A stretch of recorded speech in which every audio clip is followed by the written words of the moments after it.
बांग्लादेश में मोहम्मद यूनुस का तख्ता पलट करने वाली है। ये दावा बांग्लादेश के उन्हीं छात्रों की ओर से किया जा रहा है जिन्होंने अगस्त 2024 में शेख हसीना को प्रधानमंत्री पद से अपदस्थ कर दिया था। पूरी दुनिया के ऊपर राज किया मुसलमानों ने, अच्छा पूरे वर्ल्ड के ऊपर। अब क्यों नहीं? शेख हसीना वाजिद का तख्ता पलटा है। बांग्लादेश के हालात संभलने का नाम नहीं ले रहे। पिछले 7 महीनों में बांग्लादेश के अंदर 140 से ज्यादा गारमेंट इंडस्ट्रीज को ताले लग चुके हैं। यहाँ तक कि एक शहर के अंदर एक वक्त में 50 से ज्यादा इंडस्ट्रीज बंद हो चुकी हैं। मजदूरों को कई महीनों से तनख्वाहें नहीं दी गई। लाखों की तादाद में लोग बेरोजगार हो चुके हैं, सड़कों पर निकल आए हैं। कोई भी बड़ा इन्वेस्टर बांग्लादेश के अंदर आके इन्वेस्ट करने को तैयार नहीं है। महंगाई जो है वो हद से ज्यादा बढ़ चुकी है। क्या बांग्लादेश कंगला देश बनने जा रहा है? छात्रों के इन आरोपों से बांग्लादेश से लेकर आसपास के देशों में भी हलचल काफी तेज है। आपको बता दें कि नवगठित छात्र नेतृत्व वाली पार्टी के आरोपों को लेकर बांग्लादेश की सियासत में गहमा गहमी पैदा हो गई है, मगर छात्रों ने ये आरोप किस आधार पर लगाया, इसका खुलासा उन्होंने अब तक नहीं किया है। उन्होंने साफ तौर पर सेना को निशाने पर लिया और छात्रों का कहना है कि सेना अपदस्थ प्रधानमंत्री शेख हसीना की आवामी लीग की बहाली की योजना बना रही है। सेना ने छात्रों की पार्टी एनसीपी के इन आरोपों को हास्यास्पद और मनगढ़ंत कहानियां बताते हुए सिरे से खारिज कर दिया।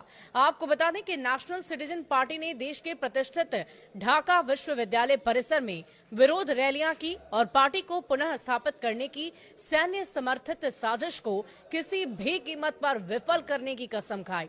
स्वीडन स्थित बांग्लादेश केंद्रित समाचार चैनल को जारी एक बयान में सैन्य मुख्यालय ने कहा कि ये एक राजनीतिक हथकंडे के अलावा और कुछ भी नहीं था। सेना ने इन दावों को हास्यास्पद और मनगढ़ंत कहानी भी बताया। और बांग्लादेश की गवर्नमेंट ये कह रही है इंडिया को कि भाई शेख हसीना वाजिद को वापस बांग्लादेश में भेजा जाए। क्या समझते हैं? पाकिस्तान अपने नेबर्स के साथ रिलेशन बेहतर नहीं कर पा रहा, लेकिन बांग्लादेश जो कि 1971 में हमसे ही लागू हुआ था, आज फिर हमें याद उनकी आ रही है। और मतलब क्या ये इंडिया से जिद की वजह से हम उनके साथ रिलेशन बेहतर कर रहे हैं? देखिए, ये एक चीज है कि जब तक हमारे जो है ना ताल्लुकात अपने हमसायों के साथ अच्छे नहीं ना होंगे, कोई भी जो कंट्री है ना तरक्की नहीं कर सकता। अगर बात बांग्लादेश की जाए तो वो तो पहले ही हमसे अलग हो चुका है। हमारे ताल्लुकात अगर उससे बेहतर हो भी जाते हैं, वो कौन सा इतना ज्यादा तरक्की याफ्ता कंट्रीज में आता है, वो भी स्टिल हमारी तरह स्ट्रगल कर रहा है अभी अपनी इकोनॉमी को बेहतर करने के लिए। बिल्कुल, और अपनी इकोनॉमी को बेहतर करने के लिए स्ट्रगल कर रहा था, हमसे कुछ ना कुछ बेहतर भी जा रहा था, उनकी करेंसी भी ओवरऑल। लेकिन जब से उनकी गवर्नमेंट ये गिरी है और नई गवर्नमेंट मोहम्मद यूनुस की गवर्नमेंट आई है और ये इस तरीके से, तब से वो भी हमारी तरह ही समझ लें, वो वाकई में हमारा भाई बन गया, इकोनॉमी में भी और डेवलपमेंट में भी वो अब क्राइसिस का शिकार है। लेकिन अगर देखा जाए तो सॉफ्टवेयर इंडस्ट्री जो है ना पाकिस्तान की उससे आगे है, लेकिन पाकिस्तान की सॉफ्टवेयर इंडस्ट्री बांग्लादेश से आगे है। जी आ गया, लेकिन हमारी गवर्नमेंट कुछ एक्शन नहीं ले रही। जैसे कि हमें जो है ना बाहर के क्लाइंट से प्रोजेक्ट पाकिस्तान में देते, क्योंकि यहाँ से पाकिस्तानी जो है ना ज्यादातर फ्रॉड करते हैं उनके साथ। तो पाकिस्तान की गवर्नमेंट को चाहिए कि स्ट्रिक्ट एक्शन ले उन लोगों के खिलाफ जो कि पाकिस्तान में फ्रॉड करते हैं। और पाकिस्तान की इमेज जो है ना फॉरेन कंट्रीज में अगर अच्छी होगी तो हमें प्रोजेक्ट भी आसानी से मिल सकते हैं। अच्छा, मेरी कुछ है, ये बड़ी इंटरेस्टिंग बात होने लगी इनकी फील्ड के हवाले से मैं बात करता हूँ। मेरी कुछ वेब डेवलपर से बात हुई, कुछ ऐसे लोगों से जो आईटी की फील्ड से हैं, सॉफ्टवेयर की फील्ड से हैं।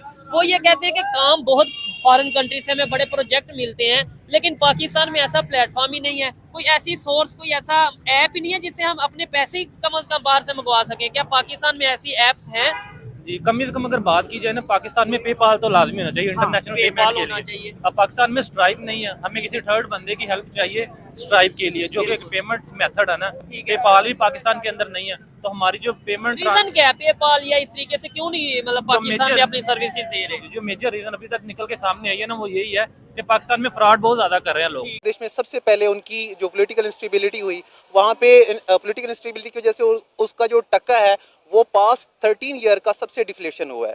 तो वहाँ पे जो अभी इन्फ्लेशन रेट है 14% है, तो ये कभी भी नहीं हुआ। तो पास 13 ईयर में उनकी जो करेंसी की वो इन्फ्लेट कर रही थी, लेकिन ये पास 13 ईयर है जिसकी वजह से जो उसकी करेंसी है वो पास 13 ईयर में पहली दफ़ा ये हुआ है कि उनकी करेंसी डिफ्लेशन हुई है। आप देखें कि कई महीने गुजर गए हैं शेख हसीना वाजिद की गवर्नमेंट को खत्म हुए, लेकिन वहाँ पे हालात संभलने का नाम नहीं ले रहे। पिछले 7 महीनों में 140 से ज्यादा उनकी गारमेंट इंडस्ट्रीज जो है वो बंद हो चुकी हैं।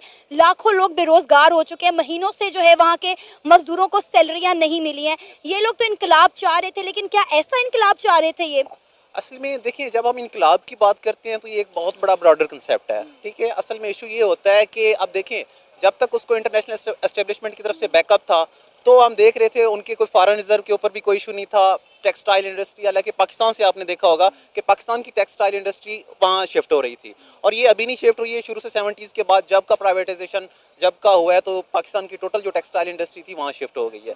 लेकिन अब की जो सूरत हाल ये है कि वहाँ पे एक तो एनर्जी क्राइसिस आ गया है, तो आपने देखा एनर्जी क्राइसिस की वजह से जितनी भी वो इन्वेस्टमेंट आ रही थी बांग्लादेश में वो आना रुक गई है, जिसकी वजह से इंटरनेशनल इन्वेस्टर ने बांग्लादेश में इन्वेस्ट करना ही छोड़ दिया है, क्योंकि जब वहाँ पे सियासी इंतकाम नहीं है जो ना। पॉलिटिकल इंस्टेबिलिटी होती है ना, उसकी वजह से आपने पाकिस्तान में भी देखा होगा कि उसकी वजह से ना जो इन्वेस्टर्स होते हैं उनका जो इंटरेस्ट होता है वो चेंज हो जाता है उसके साथ ही।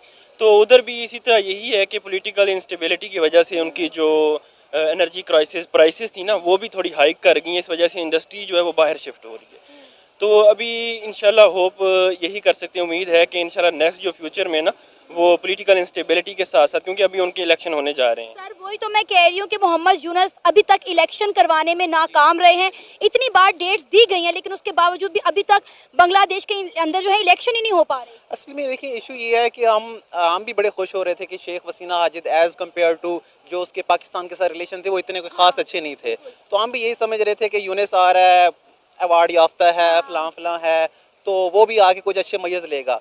लेकिन मेरा नहीं ख्याल कि अब देखें 6-7 एक बात कहना चाहता हूँ, क्योंकि मोहम्मद यूनुस साहब अवार्ड याफ्ता है, उन्होंने क्योंकि स्मॉल इंडस्ट्रीज़ का जो एक कंसेप्ट लेके आए पूरी दुनिया में उसको रिकग्नाइज़ किया गया और नोबेल प्राइज़ भी उनको मिला। तो मेरे ख्याल में थोड़ा उनको टाइम देना चाहिए और उसके साथ इंशाल्लाह वो उम्मीद है कि बहुत अच्छा करेंगे इंशाल्लाह बांग्लादेश। देखिए चीज़ें जैसे अब पाकिस्तान के हालात हैं ऐसे ही बांग्लादेश के हैं, तो चीज़ों को देखिए वो 30 ईयर से चल रहे हैं, तो चीज़ों को थोड़ा स्मूथ करने के लिए एक ट्रैक पे ले आने के लिए थोड़ा सा टाइम चाहिए। तो जैसे डोगर साहब ने कहा कि इट्स टेक्स टाइम। जय हिंद, नमस्कार दोस्तों बांग्लादेश में तख्ता पलट होने का दावा किया जा रहा है। कहा जा रहा है कि बांग्लादेश की सेना तख्ता पलट की तैयारी कर रही है। सबूत के तौर पर राजधानी ढाका समेत कई शहरों के वीडियो शेयर किए जा रहे हैं जिसमें बांग्लादेश की सेना को सड़कों पर फ्लैग मार्च करते हुए देखा जा सकता है। इसके अलावा बांग्लादेश की सेना की आपातकालीन मीटिंग का भी हवाला दिया गया है। अब बांग्लादेश की आंतरिक सरकार ने मुखिया मोहम्मद यूनुस ने भी तख्ता पलट के दावे पर सफाई दी है। उनका कहना है कि देश में अफवाहें फैलाई जा रही है लेकिन बांग्लादेश में कुछ तो चल रहा है।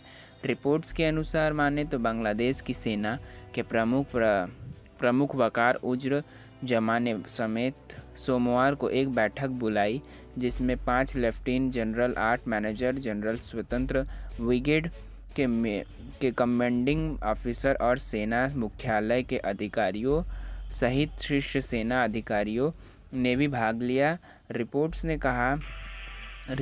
में कहा गया है कि सूत्रों का कहना है कि सेना राष्ट्रपति पर आपातकालीन की स्थिति घोषित करने या यूनुस के खिलाफ तख्ता पलट करने का दावा बन सकता है। इसी के ऊपर पूरा वीडियो है। वीडियो अच्छी लगी तो प्लीज़ वीडियो को लाइक, शेयर, सब्सक्राइब करना ना भूलें। मिलते हैं नेक्स्ट वीडियो में। जय हिंद।